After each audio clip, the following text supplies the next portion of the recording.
So these are the light bars that Jake was talking about.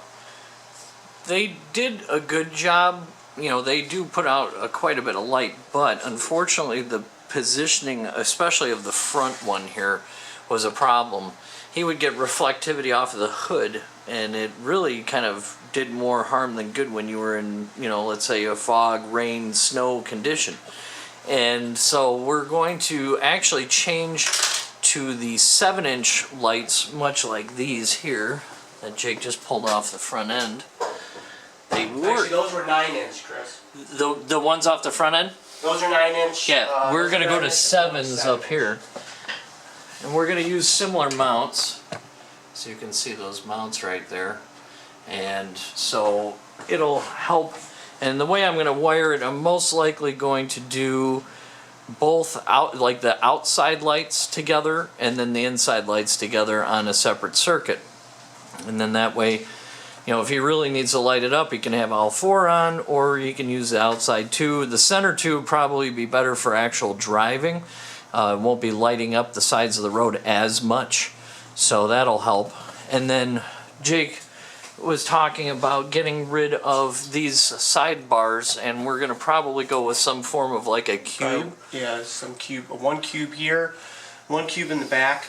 Mostly they'll be used for when I'm backing up, setting up for the trailer, and also finding campsites. So boondocking, which is actually a fun little thing to do, is boondocking. Actually, it's a fun word to say, but it's so Bureau of Land Management, or BLM.gov, is a little place, interactive site you could go to, and it shows you every single campsite that's out there, and it's free. It's out west, it's your land, it's my land, it's public land that we use for free. So you get to stay there for 14 days at a time. There's no check-ins, there's no frills, there's nothing special. There's maybe a fire ring. That's about all you get. So, but it's fun. It's the adventure to get there, and it's mostly off-road. And like I said, 14 days at a time, but you have to move after those 14 days. I think you have to move about 2 miles, maybe a mile. But most of these places are so open and so fast that it really is easy to move about 2 miles. So, and no one is ever going to really bug you out there. No one's going to have a problem with you, even if you just decide to stay a little extra days. And that's what I'm going to be doing full time, and also working remotely.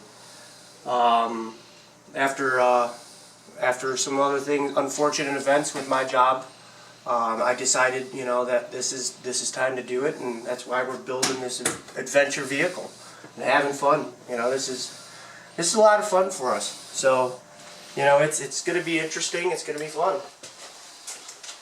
I'm glad you guys are along with on the journey. You can see the current backup camera setup that we have on the vehicle too. We're going to be upgrading that, and the small light bar there actually is one of his reverse lights, and then he also has the LED brake lights as well. We have that all tapped into the stock wiring, and we will continue to use this stuff. Aside from the backup camera system, we're going to be upgrading, because obviously we're going to need more cameras to handle the trailer as well. So Yes. we'll be doing that as you know, along the way. You know, as I'm doing the wiring and everything like that, we've got to go and cut everything out. We have electrical drops on both sides of the vehicle, which I'm probably going to mimic, but we'll get there. I've got some really great ideas on how to actually get this stuff in. And we didn't want to drill into the body either. You know, this car is really, really clean. The body's very rust-free, so we didn't want to go and damage anything. So, but we will be showing you all that very soon.